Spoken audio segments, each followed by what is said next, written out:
Mga kababayan nating seniors, kung kayo ay 60 o mimahadivay pataas at umaasa sa inyong SSS o GSIS pensyon buwan-buwan, kailangan ninyong marinig ito ngayon. Mayroon akong importanteng balita na direktang makakaapekto sa inyong pera simula Enero 2026 at hindi ito biro. Ang gobyerno ay naglabas na ng mga opisyal na pahayag tungkol sa mga pagbabago sa pension system at maraming seniors ang hindi pa nakakaalam nito. Isipin ninyo ito mga lolo at lola. Mayroon kayong average na 9,900 na pensyon ngayon at simula Enero, maaari itong tumaas hanggang PV 385. Yan ay halos 485 na dagdag bawat buwan. Pero mayroon ding mga kondisyon at bagong patakaran na kailangan ninyong maintindihan dahil kung hindi kayo magiging handa, baka may mawala sa inyo o baka ma-delay ang inyong payout.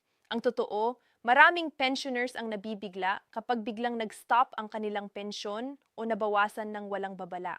Kaya ngayong araw habang nakaupo tayo dito parang magkaibigan lang na nag-uusap sa kusina, ipapakita ko sa inyo ang 5 bagong batas at patakaran na dapat ninyong tandaan kung paano makukuha ang tamang halaga at paano hindi mawawalan ng kahit piso. Ito ay para sa inyo, sa inyong mga asawa at sa inyong mga anak na tumutulong sa inyo. Kaya makinig po tayo ng mabuti dahil ang bawat salita ay mahalaga sa inyong kinabukasan. Ang unang bagay na kailangan ninyong malaman ay ang automatic pension increase na magaganap sa Enero 2026. Ito ay bahagi ng tinatawag na Pension Reform Program ng SSS na 3 taon na plano para sa mas mataas na pensyon. Ang Tranche 1 ay nagsimula na noong Disyembre 2025 at ngayong Enero 2026, makikita na ninyo ang adjustment sa inyong account. Para sa mga regular retirees at mga disabled pensioners, ang average increase ay umabot na sa 10% ngayong taon. Halimbawa, kung ang dating pensyon ninyo ay 9,900 bawat buwan sa ilalim ng bagong computation, magiging mga 10,090 ito sa Enero. Pero huwag kayong titigil dyan dahil may tranche 2 pa sa Setyembre 2026 at tranche 3 sa 2027. Sa pagtatapos ng 3 taon, ang kabuang taas ay aabot ng 33% para sa retired at disabled members.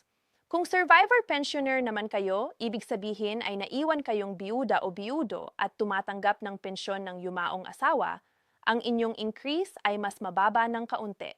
Nasa 5% kada taon o 16% sa kabuuan after 3 years. Ang maganda dito, automatic ang lahat. Hindi kayo kailangang mag-apply o pumila sa SSS office. Ang SSS mismo ang mag-adjust ng inyong records based sa contribution history ninyo. Pero ito ang mahalagang tandaan.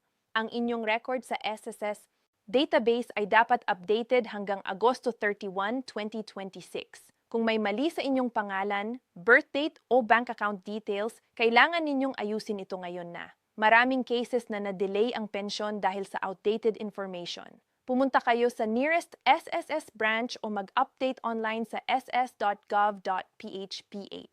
Huwag kayong mag-antay ng last minute dahil kapag nag-Stember na at wala pa ring correction, maaaring hindi kayo kasama sa Tranche 2. Pangalawa, at ito ay kadalasang nakakalimutan ng marami ang bagong patakaran sa annual Confirmation of Pensioners OH. Ang SSS ay nakikipag-partner na sa National Commission of Senior Citizens para gawing mas mahigpit ang verification process.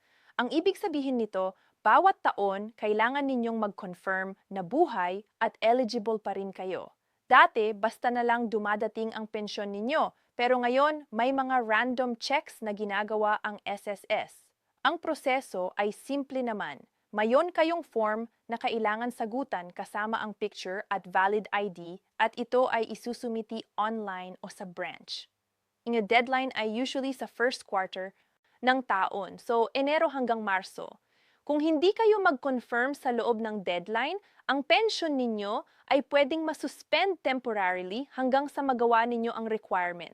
Ang pinakamasakit dito, pag nag-suspend, mabagal ang reinstatement. Maaaring mag-take ng ilang weeks bago bumalik ang payout ninyo at sa panahon na yan, wala kayong panggastos.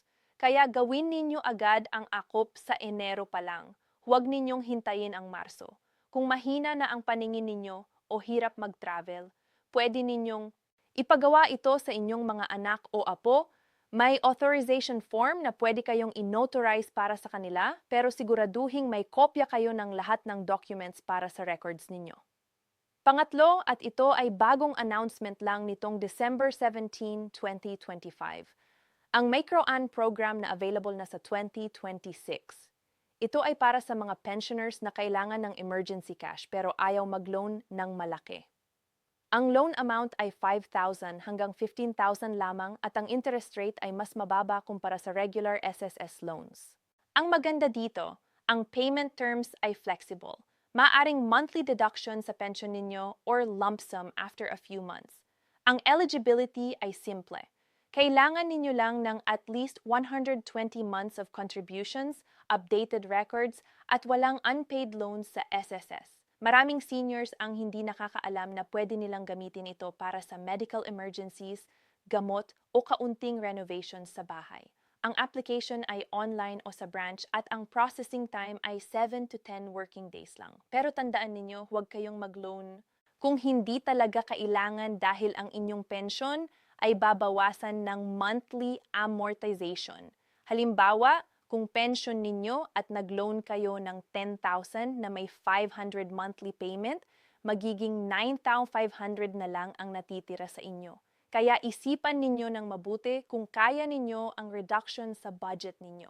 Pang-apat, at ito ay madalas na nagiging source ng problema ang stricter rules sa dual membership. Mayroon pa ring mga seniors na nagwo-work part-time o may small business habang tumatanggap ng SSS pension. Kung kayo ay retired na at tumatanggap ng pension, technically hindi na kayo dapat mag-contribute ulit bilang employee unless self-employed kayo or may sariling negosyo. Pero ang bagong patakaran ay ganito. Kung nag-contribute kayo ulit bilang employed member habang pensioner na kayo, ang excess contributions ay hindi na pwedeng i-refund or i-add sa pension ninyo. Nakakatipid sa Social Security Fund pero talo ang member. Maraming kaso na ganito. May lolo na 67 years old, pensioner, pero nag-work pa rin as consultant sa isang company. Ang company ay nag-remit ng SSS contributions para sa kanya. Pero dahil pensioner na siya, ang contributions na yan ay hindi na counted. Ang solusyon dito, kung nagwa-work pa kayo after retirement, siguraduhin i-declare ninyo na pensioner na kayo para hindi na kayo i-register ng employer bilang active employee. Kung may problema na kayo na ganito, pumunta sa SSS para ma-settle ang records ninyo. Ay ilang cases na pwede pa ring i-refund ang excess contributions pero may documentation kailangan. Panglima, and ito ay para sa mga GSIS members. Ang pension increase para sa gobyerno retires ay mas konti ang information kumpara sa SSS, pero may updates din. Ang GSIS ay nag-announce na may annual pension increase para sa mga pensioners na tumatanggap ng benefits for 5 years or more. Ang amount ay base sa approval ng GSIS Board of Trustees at usually ay percentage ng current pension. Ang latest update ay ang simplification ng e-crediting system.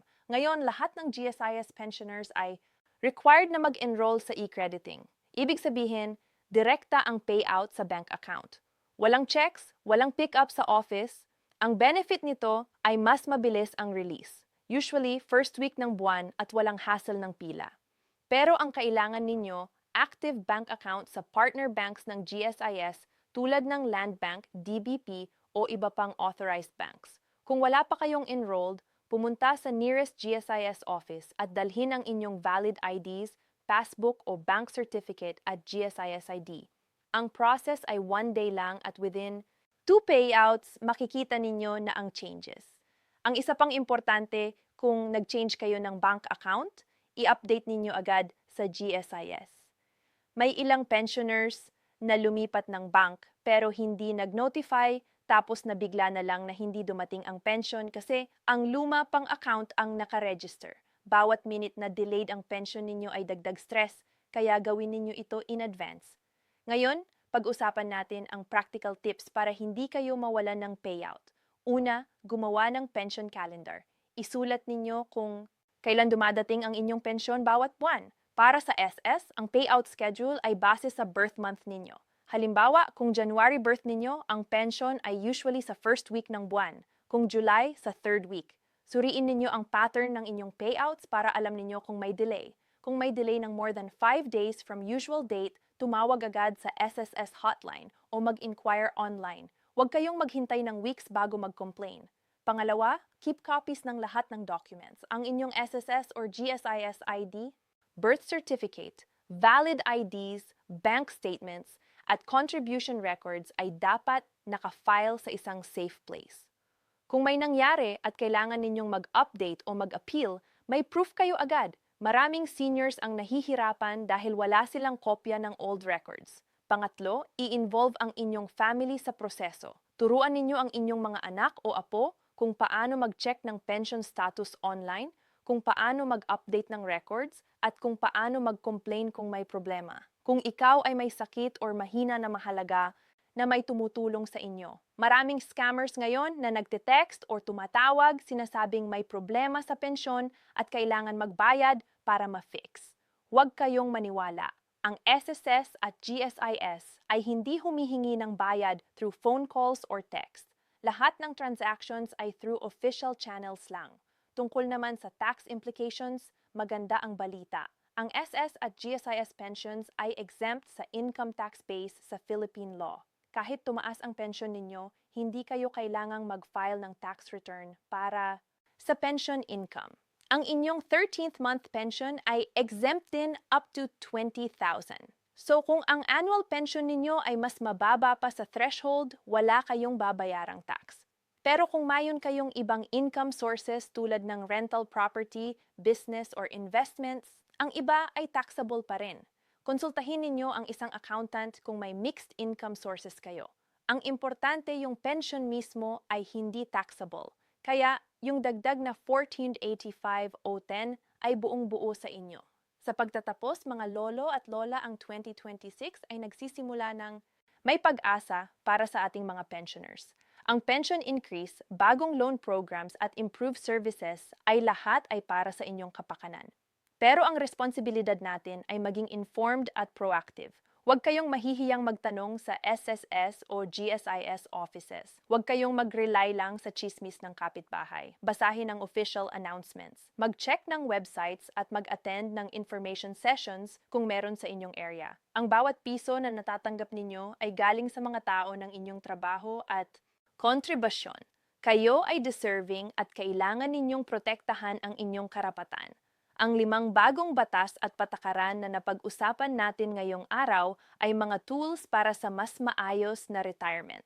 Gamitin ninyo ito ng matalino at turuan ng iba. Maraming seniors ang isolated at walang access sa information. Kung may kakilala kayong ganyan, share ninyo ang video na ito o tulungan ninyo silang mag-update ng records. Ang solidarity ng ating senior community ay mahalaga. Sa huli, ang pensyon ay hindi lang pera. Ito ay dignidad, security at respeto sa inyong mga nag-sacrifice para sa bansang ito. Kaya tandaan, mula, handa kayo. Alam ninyo kung ano ang gagawin, kung saan pupunta, at kung paano hindi mawawalan ng kahit piso. Magtiwala, mag-prepare at manatiling informed. Maraming salamat sa inyong pakikinig at sana ay nakatulong ang video na ito. Hanggang sa muli, mag-ingat kayo at God bless sa inyong lahat.